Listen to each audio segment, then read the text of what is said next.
Falguni. And myself, Surya Teja. We are students of Samsung Innovation Campus AI course. So today we are here to present our capstone project, stock price analysis and prediction. So coming to stock market is a financial marketplace where investors and traders can sell or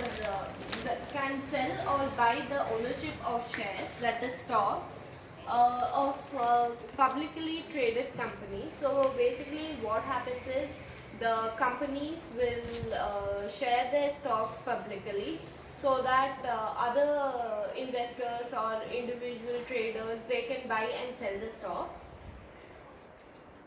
So our problem statement is that in this dynamic and complex world, it is difficult for the investors or traders to make informed decisions before buying or selling of stocks.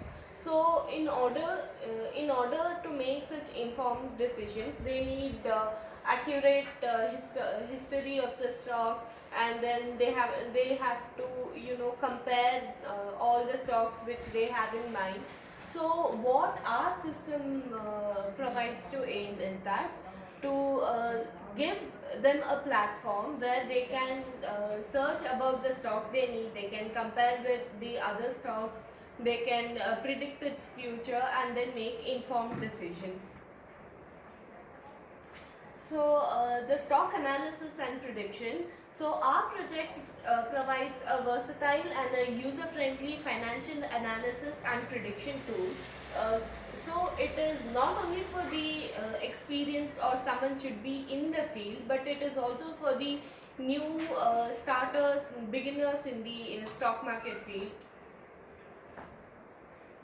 So the libraries we have used is Streamlit for the front end, Pandas for the data frame, and date and time, so that we can handle functions of date that consist with date and time.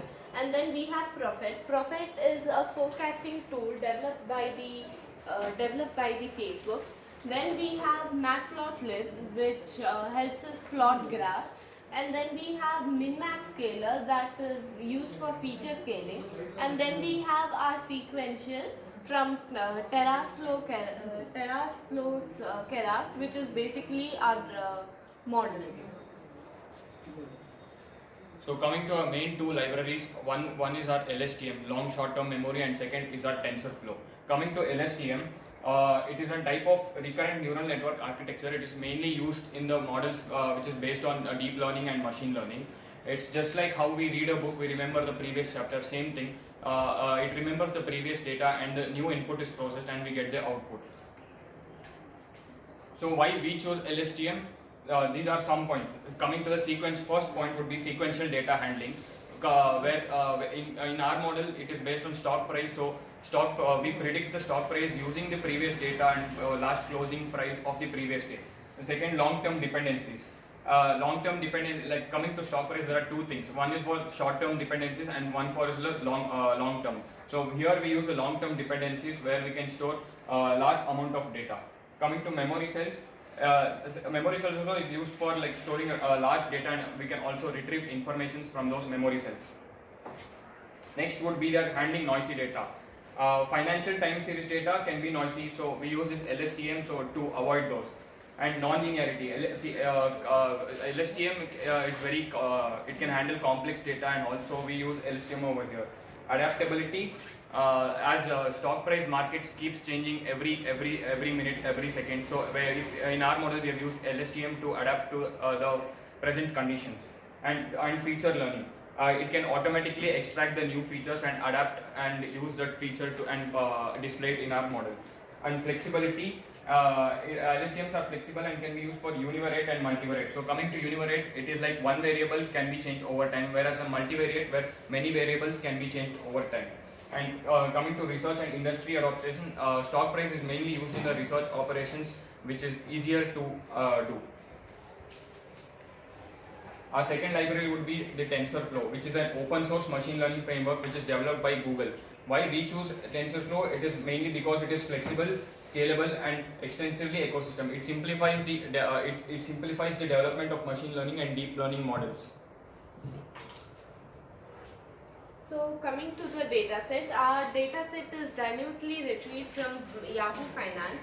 So since our dataset is real time, we do not have any static source or file associated with it. So instead, our code leverages the Y Finance library's capability to download the historical stock of the given stock, whichever stock ticker that the user has given, to download it dynamically at that spot. So understanding the dataset, so since our dataset is dynamically retrieved, there are the attributes that are fixed for all the dataset. One is your date, and the date is basically a timestamp for each date point. And then we have the open. The open is the opening price of the stock at that respective date. And then we have the high. That high is basically the highest price stock on that particular day. Then we have low. Low is the lowest price stock of that reached during that trading session. And then close is the closing price of the stock. At the end of the date, you get to know the closing price of the stock, and then you have the adjusted closing price of the stock on that respective date. And then we have the volume, the trading volume of the stock on that respective date. So the algorithm, the first step would be data retrieval from Yahoo Finance. As Falguni told, Yahoo Finance is directly from the website. It's just like web scraping, where you get the data from the website and you load the data. Second is the data pre-processing. As we download the data set, it is retrieved and it converts the data into data time objects. Using LSTM. LSTM we have used for the stock price prediction, as it is a neural network, so it uses the previous data to predict the future price. Time series analysis, it is used for predicting the time, as we have included our date and time we have predicted for the next 30 days, so we have used the time series analysis.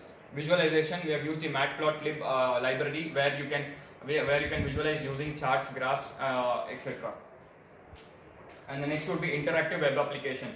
As we have used Streamlit for the web application, where it is acts as a front end, where all our graphs, quarterly financial, stock actions, date, etc. is displayed. A dynamic user input, the code, the user can select the dates from when to when he wants the prediction. So that is like dynamically inputting handling. Predictive modeling, we have trained the model using the LSTM, using the historical data. So we predict the stock prices for the next 30 days. And error handling would be the code includes any error handling mechanism to handle cases where data might be missing. And last would be the data visualization in charts. As I've told, we have already used matplotlib. Using this, we predict the stock price prediction using the charts, graphs. So advantages of our model would be accessibility. It provides an easy access to historical data and trading volume on a wide range of stocks, as our data set includes around 1,06,332 of companies. User-friendly interface, as we have used Streamlit as our web application, it is very user-friendly. Coming to data visualization, it includes interactive charts, graphs for visualizing historical and the predicted short, which makes the user more easier to analyze the data. Stock comparisons, as we have included 4 companies: Amazon, Google, Microsoft, and 4 companies where it's a default value, and we have compared all the stock prices using it. The fifth one would be predictive modeling. As we have included the LSTM neural network, this is the reason we can predict our for the next 30 days. Customization, user can customize the the date up to the next 30 days, and we can predict it. Educational tool, it can serve as an educational tool for individuals who are interested in learning stocks, not only just for experienced people, it's also for the beginners.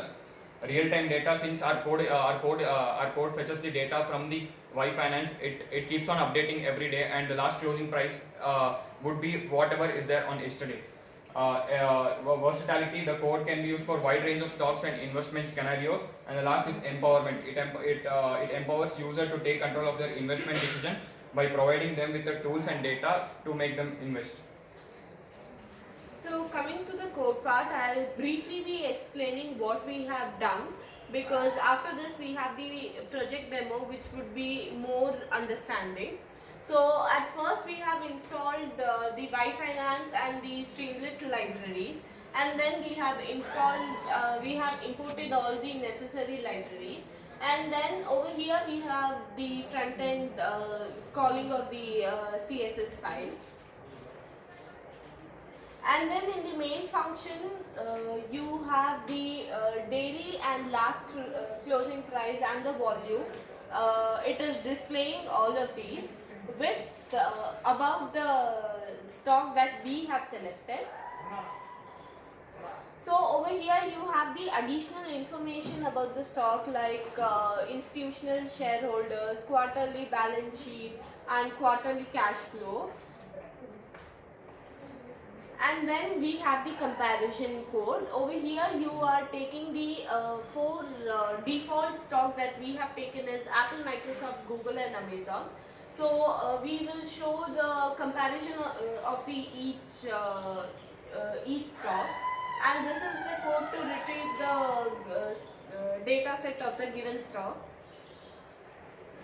And over here we are plotting the comparison graph for the closing price of the four selected stocks. They can be your stocks that you have selected, or default values of our stocks.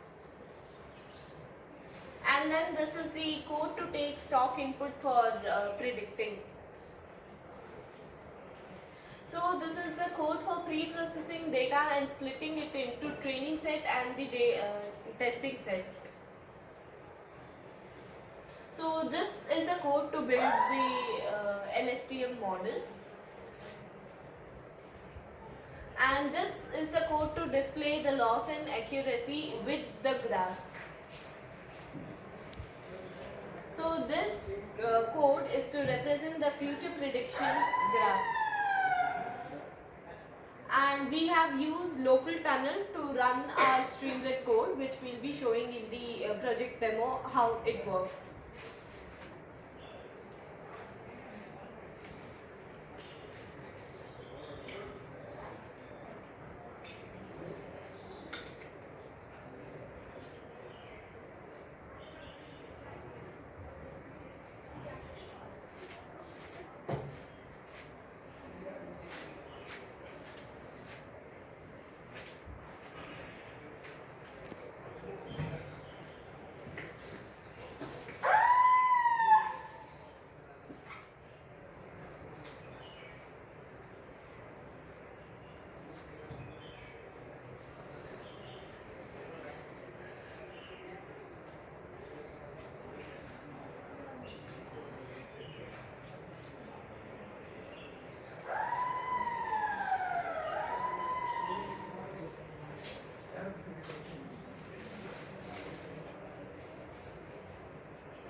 Since the stock market has just opened, we are not able to retrieve the data.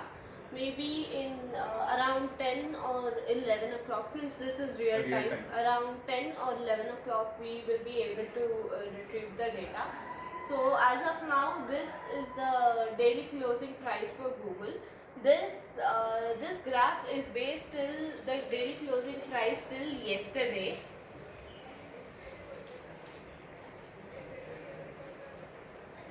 And then over there you can give the stock picker that you want. Say I'm putting the Amazon daily closing price.